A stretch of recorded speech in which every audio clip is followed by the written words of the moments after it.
President और पूरी परिवार की हत्या कर दी जाती है जो 17 मेंबर की थी। उस परिवार की सिर्फ 2 लड़की जिंदा रह जाती है, वो भी फॉरेन में रहने के चलते। फिर वो लड़की जब देश वापस आए, उनके ऊपर ग्रेनेड से हमला, आरडीएक्स से हमला भी होती है, लेकिन फिर भी बच जाती है। और जब आरडीएक्स से हमला हुआ था, तकरीबन 80 साधारण लोगों की मौत हो जाती है।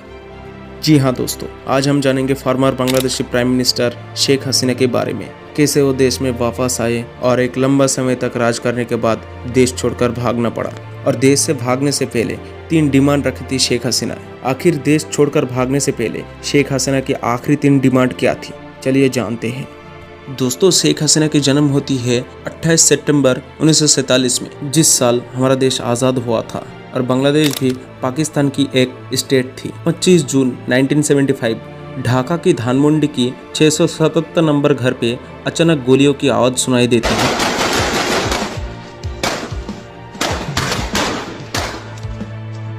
ये घर था तत्कालीन प्रेसिडेंट शेख मुजीबुर रहमान का। गोलियों की आवाज़ सुन के शेख मुजीबुर रहमान अपने परिवार को घर में बंद करके बाहर आती है, लेकिन उससे और उसके परिवार की हत्या कर दी जाती है।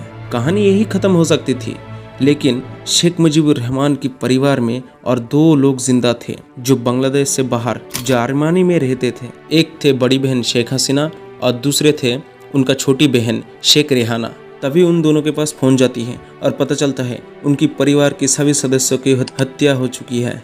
लेकिन अपनी जान का खतरा भाप के अपने परिवार की आखिरी चेहरा भी देख नहीं पाया। तभी इंडिया के मदद से शेख हसीना इंडिया में आते हैं और भारत सरकार उनका पति डॉक्टर रशीद मियां को परमाणु विभाग में काम देते, जो एक साइंटिस्ट था। इन्हीं समय शेख हसीना को उनका पिता का पार्टी आवामी लीग की नेता चुना गया। शेख हसीना 1981 में बांग्लादेश वापस गए और लोकतंत्र के लिए आवाज उठाए। साल था 1986। बांग्लादेश में इलेक्शन कंडक्ट किया जाता है।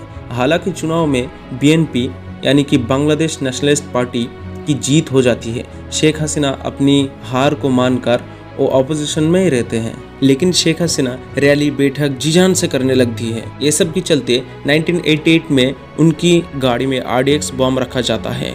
इंस्टेंट खबर पाने के बाद शेख हसीना को तो बचा लिया जाता है, लेकिन 80 साधारण लोगों का मौत हो जाती है। तो दोस्तों, आप बताओ, क्या जो 80 साधारण पब्लिक मारा गया था उन लोगों को भी बचाया जा सकता था, या कोई पॉलिटिकल टारगेट रख के चलो छोड़ो होने दो, इन सब से हम कोई फायदा। फिर साल आता है 1991, फिर से इलेक्शन कंडक्ट किया जाता है और बीएनपी पार्टी फिर से मेजोरिटी हासिल करती है। लेकिन 1996 में शेख हसीना की पार्टी आवामी लीग मेजोरिटी हासिल करती है और शेख हसीना को प्राइम मिनिस्टर बनाया दिया जाता है। फिर साल आता है 2001, फिर से बीएनपी पार्टी बहुमत हासिल करती है और शेख हसीना की पार्टी को सरकार से हाथ धोना पड़ता है। शेख हसीना फिर से ऑपोजिशन में चली जाती है, लेकिन शेख हसीना कमबैक करती है 2008 में।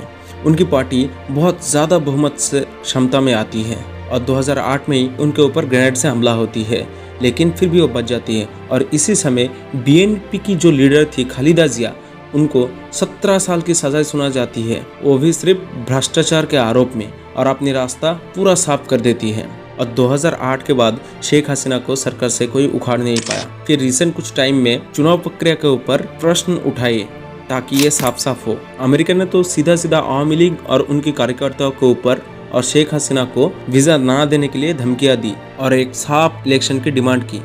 दोस्तों, भारत की इसके ऊपर राय थे, ये बांग्लादेश की इंटरनल मैटर है, हमको इससे कोई लेना देना नहीं है। दोस्तों, 2024 में इलेक्शन के बाद शेख हसीना को 5वीं मर्तबा फिर से प्रधानमंत्री चुना गया। शेख हसीना और उनकी कार्यकर्ताओं की डिमांड थी बांग्लादेश को एक डेवलपमेंट कंट्री में ले जाना था, और इसके साथ साथ उनके ऊपर कई सारे एलिगेशन थी, जैसे आप उनके अगेंस्ट कुछ बोल दिए या कोई काम कर लिए तो आपके उठा के जेल में डाल देते थे। दोस्तों, शेख हसीना के बांग्लादेश और भारत सरकार के अंदर पहले से ही एक अच्छी अंडरस्टैंडिंग है। ये 2 देश एक दूसरे से व्यापार करती है, जिसके चलते दोनों को ही इकोनॉमिक हेल्प होता है। बीते कुछ सालों में भारत और बांग्लादेश के बीच कई सारे प्रोजेक्ट के साइन किए गए, जैसे खुलना पोर्ट, मोइत्री थर्मल प्लांट एक्सेट्रा। तो दोस्तों, आखिर क्या हुआ जो शेख हसीना को अपना जान बचा के देश से भागना पड़ा? तो दोस्तों, इनके पीछे स्टूडेंट प्रोटेस्ट का हाथ था। आप सबको तो पता ही है, लेकिन फिर भी एक छोटा सा रिमाइंडर कर देता हूँ।